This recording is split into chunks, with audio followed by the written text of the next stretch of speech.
Hello students, मैं Mithilesh Gupta, associate professor political science, government college Karauli. आज हम भारतीय राजनीतिक विचारक राजा राम मोहन रॉय के राजनीतिक विचारों का अध्ययन करेंगे। राजा राम मोहन रॉय का जन्म 1772 में बंगाल के हुगली जिले में हुआ था।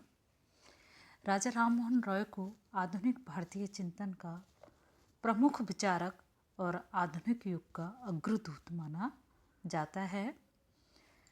इन्होंने समाज को दिशा और गति देने का कार्य किया और देश को मध्ययुगीन दलदल से बाहर निकाला। राय ने अकर्मण्यता, भाग्यवाद, विघटन आदि के विरोध में आवाज़ उठाई तथा देश की दलित और बिगड़ित सामाजिक व्यवस्था को झकझोर कर हमारे सामने विकल्प प्रस्तुत किए। उस समय भारतीय समाज क्या धर्मगत रूढ़ियों में फंसा हुआ था, तो धर्मगत रूढ़ियों, अंधविश्वासों और सामाजिक कुरीतियों को समाप्त करने के लिए चलाए गए विभिन्न आंदोलनों में राजा राम मोहन रॉय द्वारा चलाए स्थापित ब्रह्म समाज, जिसकी स्थापना उन्होंने कब की थी, 1828 में, उसका महत्वपूर्ण स्थान है। तो आज हम यहाँ इस वीडियो लेक्चर में राजा राम मोहन रॉय के राजनीतिक विचारों का अध्ययन करेंगे। यहाँ हम देखते हैं कि राय का कार्य क्षेत्र प्रमुख रूप से धार्मिक और सामाजिक था, किंतु धार्मिक और सामाजिक क्षेत्र में उनके द्वारा किए गए कार्यों ने राजनीतिक जागृति को जन्म दिया और राय को एक नवीन भारत का संदेशवाहक बना दिया। राजा राम मोहन राय के राजनीतिक विचारों को हम उदारवादी विचारों के अंतर्गत या उदारवाद की श्रेणी में रख सकते हैं। तो जो उन्होंने विभिन्न राजनीतिक विचार हैं राजा राम मोहन राय के, उनके प्रमुख बिंदुओं में हम इस प्रकार रख सकते हैं। पहला जो प्रमुख विचार है वो है वैयक्तिक स्वतंत्रता और राष्ट्रीय स्वतंत्रता का प्रतिपादन। यहाँ देखते हैं कि राजा राम मोहन रॉय जो थे, मॉन्टेस्क्यू, वोल्टेयर और रूसो आदि विचारकों की भांति ही स्वतंत्रता के प्रमुख समर्थक थे, प्रबल समर्थक थे। उनका व्यक्ति की स्वतंत्रता में संपूर्ण विश्वास था। वे निरंकुश शासन और दमन की नीति का विरोध करते थे। प्राकृतिक अधिकारों की अवधारणा को उन्होंने सामाजिक उपयोगिता और मानव कल्याण की अवधारणा के साथ जोड़ा। इस संदर्भ में वैयक्तिक स्वतंत्रता के संदर्भ में हम देखते हैं राजा राम मोहन राय का दृष्टिकोण ना तो समष्टिवादी था, न ही अहस्तक्षेपवादी था। वे राज्य को व्यक्ति के व्यक्तित्व के विकास के एक अनिवार्य साधन के रूप में स्वीकार करते थे। इस कारण जहाँ उन्होंने राज्य से यह अपेक्षा की कि वह व्यक्ति को उसकी मूलभूत स्वतंत्रताओं से वंचित ना करे, वहीं उन्होंने यह भी राज्य का दायित्व माना कि वह उन सामाजिक, आर्थिक और राजनीतिक स्थितियों को निर्मित करेगा, बनाएगा, जिनमें मूलभूत मानवीय समानता व सामाजिक और आर्थिक न्याय जैसे आदर्श सामाजिक जीवन का आधार बन सके। तो राय ने व्यक्तिगत स्वतंत्रता का समर्थन किया। इसके साथ ही देखते हैं राष्ट्रों की स्वतंत्रता के भी वो महान समर्थक थे। राष्ट्रों की स्वतंत्रता के भी वो महान समर्थक थे। यद्यपि देखते हैं कि उनके विचारों में व्यक्ति की स्वतंत्रता के संबंध में जो एक स्पष्ट आग्रह व्यक्त होता है, वह राष्ट्रों की स्वतंत्रता के संबंध में उनके दृष्टिकोण में उपलब्ध नहीं होता है। लेकिन फिर भी न केवल भारत बल्कि विश्व के सभी राष्ट्रों की स्वतंत्रता के प्रति उनकी सहानुभूति थी। उन्होंने यूनानियों तथा नेपाल्स वासियों की स्वतंत्रता की मांग से सहानुभूति थी। इसलिए जब 1820 ईस्वी में नेपाल में निरंकुश शासन की स्थापना हुई थी तो राजा राम मोहन रॉय को इसका अत्यधिक दुख हुआ था। फ्रांस की 1830 की क्रांति से उनको अत्यधिक प्रसन्नता हुई थी। ब्रिटिश सत्ता के यद्यपि वो समर्थक थे, ब्रिटिश सत्ता को क्या मानते थे, वो भारत के हित में मानते थे। राजनीतिक स्वतंत्रता, लोकतंत्र, न्याय के प्रति अंग्रेजों की निष्ठा में राजा राम मोहन रॉय को गहरा विश्वास था। लेकिन ब्रिटिश सत्ता के समर्थक होते हुए भी वो सरकार को निरंकुश शक्तियां प्रदान किए जाने के पक्ष में नहीं थे। उन्होंने गवर्नर जनरल को विधायी शक्तियां प्रदान करने का विरोध किया और यह मांग की कि भारत के लिए बनाई जाने वाली जो कानून हैं, विधियां हैं, वह ब्रिटिश संसद द्वारा ही बनाई जानी चाहिए। ब्रिटिश शासन के प्रति उनका जो समर्थन का भाव था वो इस तथ्य में निहित था कि भारत में ब्रिटिश शासन के अधीन विधि के शासन और सीमित सरकार जैसे उन आदर्शों को लागू किया जाना आवश्यक मानते थे जो ब्रिटिश संवैधानिक व्यवस्था के मूल आदर्श थे।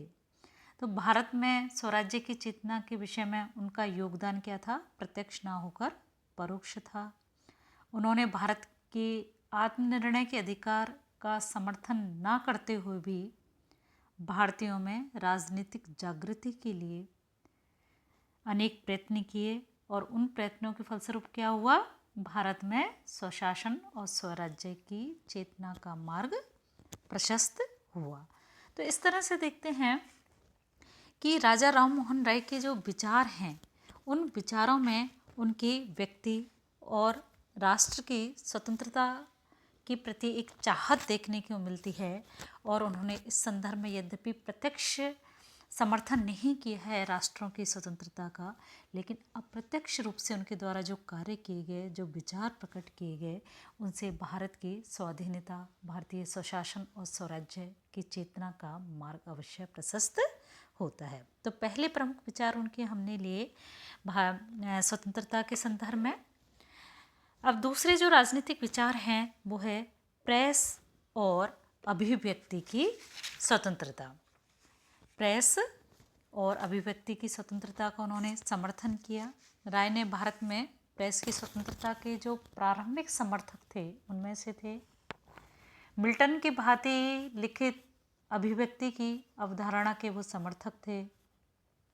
उनके अनुसार प्रेस की स्वतंत्रता जहां सरकारी अनियमितताओं, अत्याचारों एवं दमन का भंडाफोड़ करने के लिए आवश्यक है, वहां जनता की समस्याओं को सरकार तक पहुंचाने और सरकार की नीतियों को लोगों तक पहुंचाने के लिए भी आवश्यक होती है।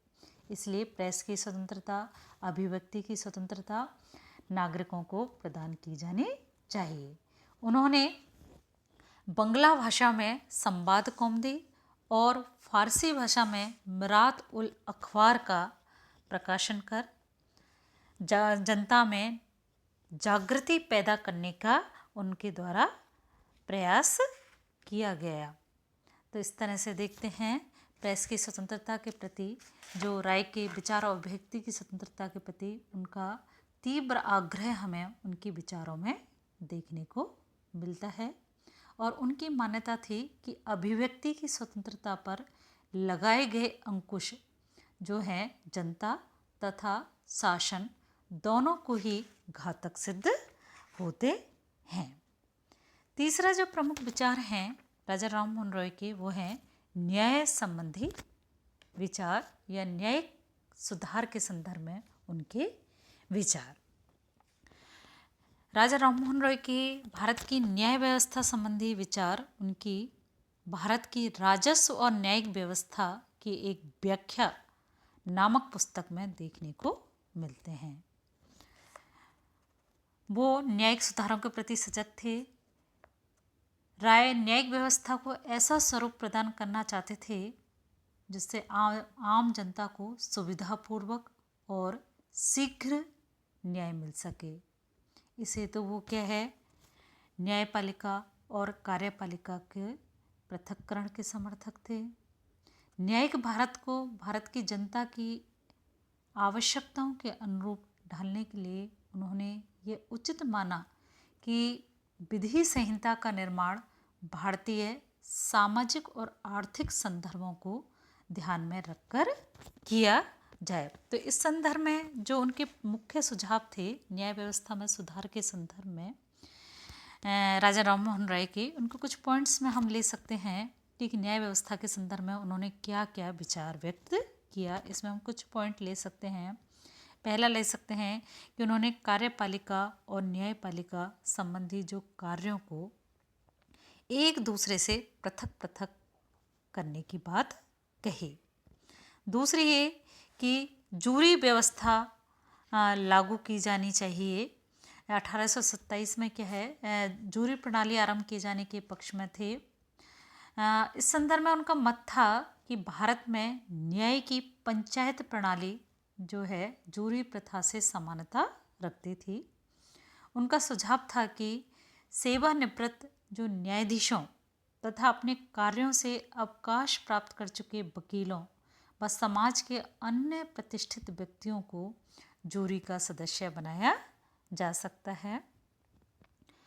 उन्होंने कानूनों का निर्माण संबंधित लोगों से परामर्श से व कानूनों का संहिताकरण हो जिससे सभी भारतीयों पर समान रूप से लागू किया जा सके। इस संदर्भ में उन्होंने अपना परामर्श दिया। चौथा जो इस संदर्भ में उनकी बात रखी जा सकती है वो है न्यायालयों के लिए एक सामान्य भाषा हो। उनके अनुसार न्यायालयों के लिए एक सामान्य भाषा होनी चाहिए जिससे न्यायाधीश और लोगों के बीच में विचारों का आदान प्रदान हो सके, बातचीत का संचार हो सके। इसी प्रकार देश के न्यायालयों को यूनानियों पर क्षेत्राधिकार हो, ये बात भी उनके द्वारा रखी गई। इसके आगे जो उन्होंने सुझाव दिया न्याय व्यवस्था में सुधार के लिए, संदर्भ में कहा न्यायालयों में जातीय भेदभाव ना हो तथा न्यायालयों के निर्णयों को प्रकाशित करने के लिए समाचार पत्र की व्यवस्था हो। तो इस तरह से न्याय व्यवस्था में सुधार के संदर्भ में उनके द्वारा अपने महत्वपूर्ण विचार प्रतिपादित किए गए। अगला जो विचार है, राजनीतिक विचार जो है वो है प्रशासन व्यवस्था संबंधी विचार ले सकते हैं। उनका प्रशासन व्यवस्था में सुधार संबंधी विचार। इस संदर्भ में राजा राम मोहन राय ने क्या है 1833 में ब्रिटेन में लोक सदन की प्रवर समिति के समक्ष कुछ सुझाव रखे और वो सुझाव इस प्रकार हैं। प्रशासनिक व्यवस्था में सुधार हेतु उन्होंने लगान घटाने, विलासिता की वस्तुओं पर कर लगाने, ऊंचे वेतन वाले अंग्रेज कलेक्टरों के स्थान पर भारतीय कलेक्टर नियुक्त करने का सुझाव राजा राम मोहन राय के द्वारा दिया गया। प्रशासनिक व्यवस्था में सुधार के संदर्भ में उनका दूसरा महत्वपूर्ण सुझाव था वो ये था सिविल सेवकों की योग्यता और भर्ती की आयु न्यूनतम 22 वर्ष होनी चाहिए। उन्होंने इसमें संदर्भ में कितनी 22 वर्ष की बात रखी।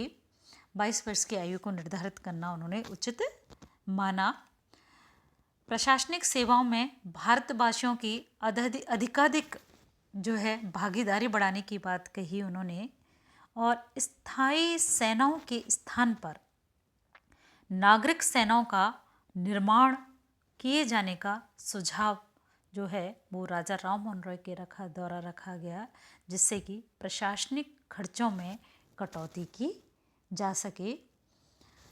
अगला जो विचार है राजनीतिक विचार वो है उनके मानवतावाद और विश्व बंधुत्व संबंधी विचार। राजा राम मोहन राय क्या है अंतर्राष्ट्रीयतावादी थे, मानवतावादी थे। उनकी धारणा थी कि समस्त मानव जाति एक ही विश्व परिवार है और भिन्न भिन्न राष्ट्रों में रहने वाले लोग जातियाँ और नस्लें एक ही विश्व परिवार की शाखा हैं। इसलिए राय विभिन्न राष्ट्रों के मध्य पारस्परिक विश्वास की भावना पर जोर देते थे, विश्व बंधुत्व की भावना पर जोर देते थे। उनके अनुसार अंतर्राष्ट्रीय समस्याओं का समाधान सद्भाव और न्याय के आधार पर होना चाहिए। वे धर्म की शक्ति द्वारा संकीर्णता, कटुता को समाप्त कर मनुष्य मात्र में प्रेम और बंधुत्व की भावना का संचार करना चाहते थे। राय के चिंतन के समन्वयवादी व उदार पक्षों की प्रशंसा करते हुए बिपिन चंद्र पाल ने कहा है, समष्टि व व्यक्ति, ईश्वर व मनुष्य, मानवता व राष्ट्रीयता, समुदायवाद व व्यक्तिवाद के मध्य अनिवार्य तारतम्य में राजा राम मोहन रॉय के चिंतन का केंद्रीय तत्व था। तो राजा राम मोहन रॉय धर्म की शक्ति का उपयोग कर मनुष्य मात्र के प्रति प्रेम और भाईचारे की भावना का संचार करना चाहते थे। उन्होंने विभिन्न धर्मों में ईश्वर की एकता के प्रति आस्था को मानव जाति की एकता, शांति और समृद्धि के रूप में रूपांतरित करने का आग्रह किया। तो अंततः राय के राजनीतिक विचारों को उदारवादी श्रेणी में रखा जा सकता है। उनके विचारों में व्यक्तिगत स्वतंत्रता और समाज सुधारों के प्रति उत्कृष्ट आग्रह हमें देखने को मिलता है। उनके चिंतन के समन्वयवादी व उदार पक्षों का उल्लेख विभिन्न विद्वानों के द्वारा किया गया है। तो आज इस तरह से हमने राजा राम मोहन रॉय के राजनीतिक विचारों का अध्ययन किया। प्रमुख रूप से उनकी वैयक्तिक और राष्ट्रीय स्वतंत्रता के प्रति आग्रह, प्रेस और मीडिया अभिव्यक्ति की स्वतंत्रता, न्यायिक सुधार संबंधी हमने विचार देखे और मानवतावाद व विश्व बंधुत्व संबंधी उनके विचारों का अध्ययन किया। धन्यवाद।